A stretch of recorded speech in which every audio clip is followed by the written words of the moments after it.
Bueno, primero que nada, agradecer la invitación a todo el comité organizador. Para mí es un honor compartir aquí con el resto de los expositores y con la gente que ya ha hecho sus diferentes conferencias muy buenas, y va a ser todo un reto.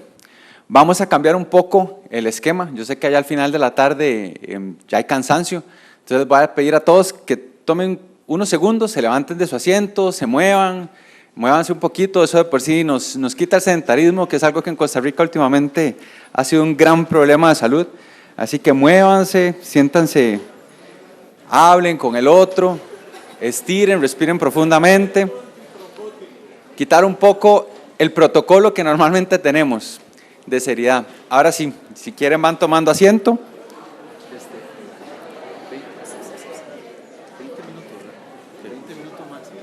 Sí.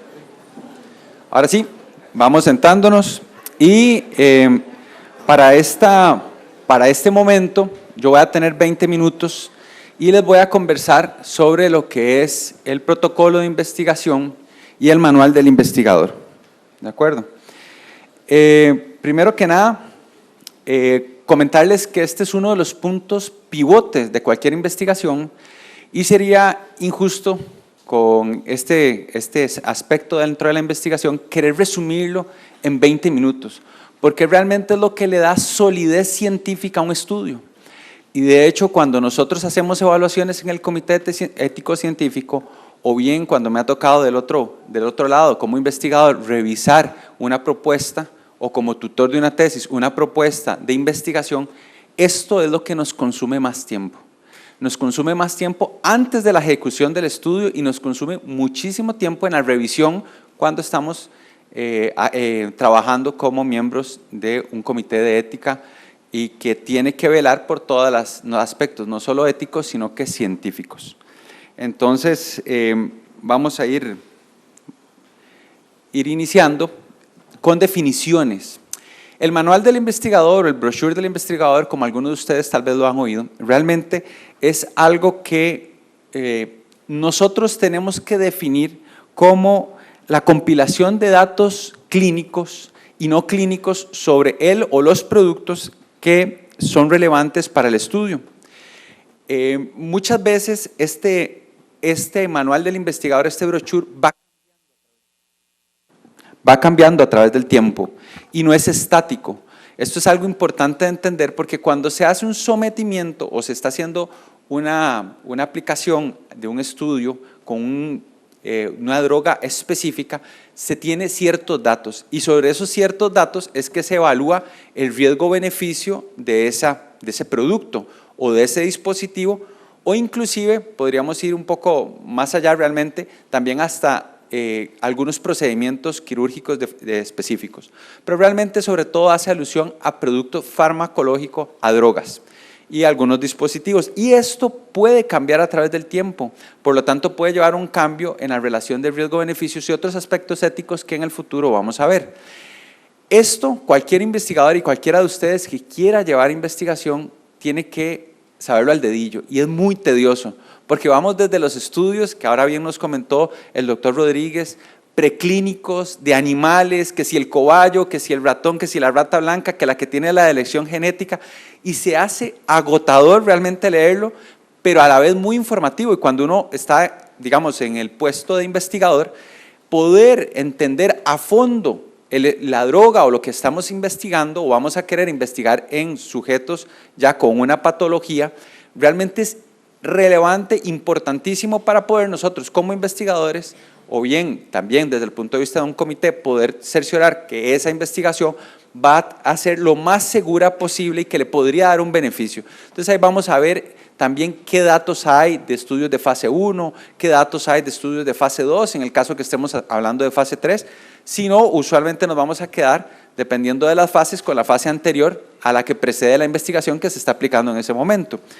Y luego tenemos que decir también cómo se define un protocolo. Realmente la palabra protocolo viene del latín y lo que quiere decir es como realmente el primero en la cola, realmente. Es lo primero que debe venir, ¿verdad? En una investigación es el protocolo.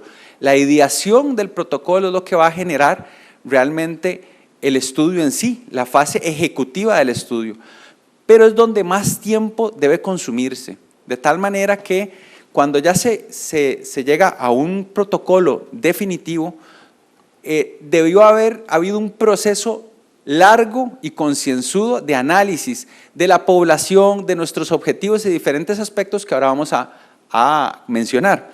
¿Cómo se define entonces lo que es el protocolo, el protocolo de investigación? Es una guía, digamos, detallada de distintos aspectos que se consideran a la hora de desarrollar un estudio biomédico, con el fin de apegarse al método científico de una manera rigurosa. Esto va a ser muy importante, ahora vamos a hablar en aspectos éticos, ¿por qué el sostenernos con un método científico? ¿Qué implica esto? ¿Qué finalidad eventualmente nosotros tenemos cuando estamos hablando de investigación y protocolos, de desarrollar un protocolo y tener un manual de investigador, pero sobre todo el protocolo? Bueno, es muy importante que tienen que tener todos los investigadores que están en el grupo de trabajo un común acuerdo de cómo se van a llevar a cabo esos procedimientos, porque tiene que homogenizarse esa práctica. Entonces los protocolos de investigación vienen a hacer esto, vienen a dictar cuándo se tiene que ver al paciente por primera vez, cuándo por segunda vez, cuántas muestras van a tomarse, de qué manera se tiene que tomar la presión arterial en un paciente, de qué manera se va a hacer, por ejemplo, la medición de una carga de enfermedad X definida. Entonces esto es muy importante que nosotros lo tengamos claro. Por otro lado, también cuando es multicéntrico permite compartir con otros centros los resultados en el futuro, porque si yo lo reporto de una manera y otro sitio lo reporta de otra manera, no vamos a poder nunca consolidar esos datos y que nos dé algún resultado relevante. Es muy importante decir que también sirve para establecer referencias de parámetros de interpretación.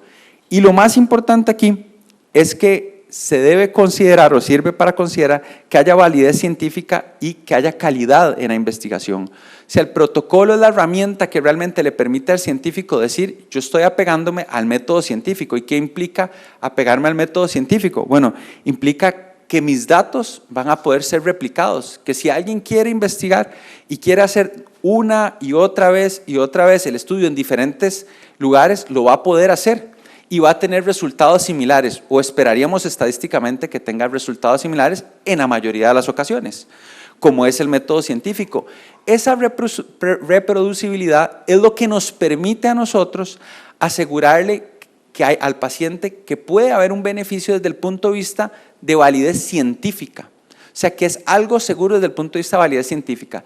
Ninguna, y ahora vamos a ver los puntos éticos, ninguna investigación finalmente va a ser útil para la comunidad, para el participante, si no está fundamentada en una validez científica, porque si no todos esos datos podrían ser refutados y estamos sometiendo a los participantes a un riesgo que no nos está llevando a ninguna conclusión provechosa para el mismo. ¿Qué puntos primordiales debe tener el protocolo? Bueno, estos son un listado que a mi gusto, yo lo escogí, pero ahora les voy a poner, por ejemplo, un cuadro, realmente que debería tener la mayoría de los protocolos, y no voy a ir uno por uno de cómo deben desarrollarse, porque eso es un trabajo arduo y, como les dije, de análisis sobre cada uno de ellos, desde el título, por ejemplo. El título uno tiene que saberlo escoger, saber escoger muy bien las palabras que uno quiere transmitir de su estudio, muy bien plantear el problema, esto es importantísimo, cuál es el problema que nosotros estamos enfrentando con una población específica, con una condición clínica específica para sujetos específicos, y que nos lleva a su vez y va de la mano con la justificación, porque si no tenemos un planteamiento adecuado, no podemos justificarlo, tal vez nunca tan siquiera debemos haber iniciado la investigación. Tiene que haber un fundamento teórico, no puede ser que simplemente porque tal vez a mí se me ocurrió que un paciente que se siente cerca de un imán por 24 horas va a tener tal efecto. No, tiene que haber algo que diga que una digamos, terapéutica o eventualmente un dispositivo o una droga de estudio puede conllevar a un beneficio y que hay un fundamento llámese fisiopatológico o causal, que puede hacer que cambie realmente la situación favorablemente para ese participante.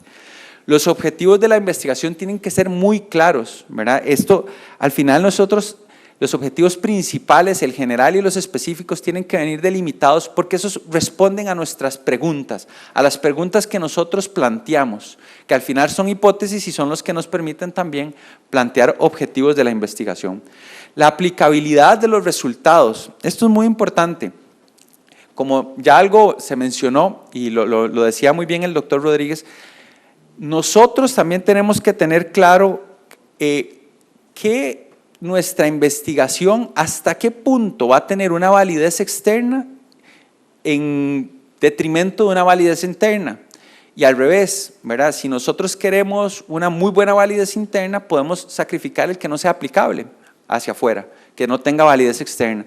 Entonces les voy a poner un ejemplo práctico. No me sirve mucho, aunque tal vez la pregunta, el planteamiento del problema tenga un fundamento teórico, etcétera, que vayamos a estudiar un medicamento que la selección del paciente, sus criterios de inclusión y exclusión son tan específicos que cuando ya yo busque en la clínica, en el hospital, en la calle, a personas que tienen esas mismas condiciones, voy a encontrar solo con los dedos de las manos unos cuantos. Y entonces no voy a poderle dar un beneficio a la población. Entonces, también, ¿cómo puedo eventualmente yo aplicar los resultados? Tiene importancia a la hora de que yo esté desarrollando mi protocolo. Esto va de la mano con lo que es la población, los criterios de inclusión y exclusión, y aquí yo quisiera agregar, porque esto ya se ha tocado por diferentes de los expositores y conferencistas, se ha tocado el punto de la población, criterios de inclusión y exclusión. Yo aquí quiero agregar que es importante, cuando ustedes están desarrollando un protocolo, preguntarse quién podría beneficiarse de esto y quién podría perjudicarse de esto. Y sobre esos fundamentos empezar a establecer científicamente cuáles son nuestros criterios de inclusión y cuáles son nuestros criterios de exclusión si nosotros estamos desarrollando lógicamente un estudio. Cuando es un estudio que ya se ha desarrollado en otro sitio, la pregunta tiene validez porque nos hace repasar cada uno de estos criterios y no sería la primera vez que un estudio desarrollado en algún país de Europa o en América del Norte no viene con todo lo que nosotros considerábamos realmente necesario como preguntas para poder tener criterios de inclusión y exclusión claros. Y muchas veces han aparecido cuestionamientos a nivel nacional que hacen que un patrocinador reconsidere un criterio de exclusión o inclusión o que lo altere para poder ya luego dar una mejor respuesta a esos cuestionamientos. Ahora, también es importante decir que algunas poblaciones las dejamos afuera de manera automática. Decimos, embarazadas, no, niños, no. Y es muy importante siempre hacerse la pregunta, ¿este medicamento va a ser aplicable a niños? ¿Va a ser aplicable a embarazadas? ¿Va a ser aplicable a ciertos grupos de pacientes que siempre hemos considerado vulnerables y que casi automáticamente los investigadores y los grupos que estamos cercanos a la investigación tendemos a querer sacar, excluir? Y más bien estamos perjudicando, porque luego nos pasa lo que en pediatría pasa. Yo no sé si aquí tenemos algún pediatra o alguien involucrado en pediatría, pero la mayoría de los medicamentos que se usan en pediatría no tienen un fundamento científico sólido, están basados en datos de adultos y cuando luego se han aplicado a niños han tenido efectos algunos adversos y de cuidado. Entonces hay que tener en consideración eso también. ¿Cómo va a ser la metodología? Perdón, la metodología es importantísima porque la metodología también le da sustento científico, es parte de cómo vamos a desarrollar, y en esto ya desarrolló un poco más el doctor Rodríguez, cómo vamos a hacer el diseño del estudio, cómo vamos a eventualmente, en qué momento vamos a medir resultados, si el tipo de aleatorización que vamos a usar es la adecuada o no. Hay muchas cosas que hay que hacer en la metodología que son muy importantes, inclusive cosas tan sencillas como máquinas que se estandaricen, que tengan una cierta regulación frecuente, son por ejemplo, muy importante para los microbiólogos, etcétera. Cosas que tienen que venir claramente y que toman, de hecho, una parte importante del esfuerzo a la hora de desarrollar un protocolo. El plan de análisis de resultados, esto es importante trabajar con los bioestadistas y ahora vamos a hablar un poco de este punto específico de la bioestadística. El monitoreo de seguridad de datos en Costa Rica. Por desgracia, los estudios que se han hecho autóctona, o sea, de manera autóctona o local, rara vez tienen un monitoreo de datos externo, independiente, que esté revisando por el tipo de estudios también. Aquí en Costa Rica muy pocos estudios se han hecho de manera de intervención o intervencionista que conlleven este tipo de necesidad. Casi todos los estudios que se desarrollan de momento siguen siendo observacionales, algunos epidemiológicos también. Y eso ha hecho que aquí nosotros tengamos un punto de mejora. Nosotros tenemos que tratar de mejorar. Cuando los protocolos vienen de otros países y son multicéntricos, involucran muchos países, pues lógicamente ya el país de origen, llámese Estados Unidos, Europa, que son usualmente los que más manejan esto, ya tienen su comité de monitoreo de datos que está siempre chequeando sobre la seguridad y revisando sobre la seguridad, ya sea en pos de un perjuicio o un riesgo aumentado, pero también en pos de beneficio. No sería infrecuente, y lo hemos encontrado ya en la literatura médica en múltiples ocasiones, estudios que frenan antes de tiempo porque hay un beneficio evidente, ¿verdad? Y luego, muy importante, agregar bibliografía, cronograma y algunos anexos adicionales. Este es, por ejemplo, lo saqué de esta revista, un ejemplo de cómo debería ser el componente de un protocolo y algunos de los puntos importantes en metodología y otras cosas que, como les decía yo, pues no va a variar mucho de sitio a sitio donde ustedes lo busquen, y no quiero andar muchísimo porque tampoco contamos con mucho tiempo y no sería el sentido de la presentación. ¿Cuál es el error más frecuente cuando se está desarrollando un estudio? Y esto sí es muy importante.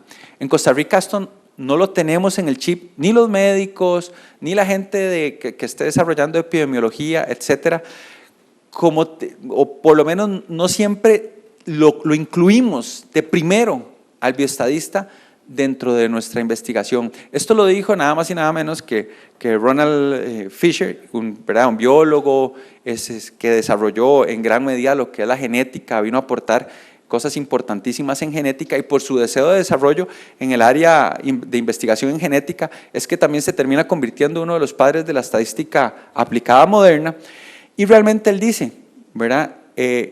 Llamar, y vamos a hacer la traducción, llamar al estadista después de que el experimento se ha hecho para que haga un análisis, sería lo mismo que, digamos, llamar a un médico ya en el postmortem para que simplemente nos diga de qué falleció, en este caso, el experimento. Y a mí me pareció una analogía muy válida.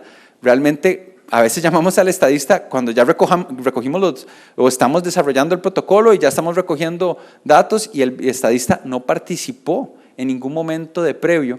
Esto no sucede en otros centros donde está muy organizada la investigación, pero en Costa Rica he notado que sí, sobre todo en pregrado y en posgrado, cuando se hacen estudios de observacionales, no se incluye a un bioestadista o un estadista con aplicación clínica dentro del grupo, desde el momento de que nace la investigación. Esto le da solidez y permite que se desarrolle y se hagan las preguntas y se haga el diseño adecuado para contestar esas preguntas. Entonces, ya avanzando, puntos éticos, que es lo que a nosotros y a mí en lo personal me interesa mucho ya desde el punto de vista yo como miembro de un comité. Cuando uno revisa un protocolo, y yo usé, ya en esto se me adelantó la doctora, a Ezequiel Emanuel, realmente él es un médico oncólogo de mama, pero es mucho más conocido por como bioeticista que realmente como oncólogo. Y ha sido consejero del gobierno de Estados Unidos en tema de salud pública, una persona que tiene más de 200 publicaciones, artículos en bioética, más de como 9 libros en bioética.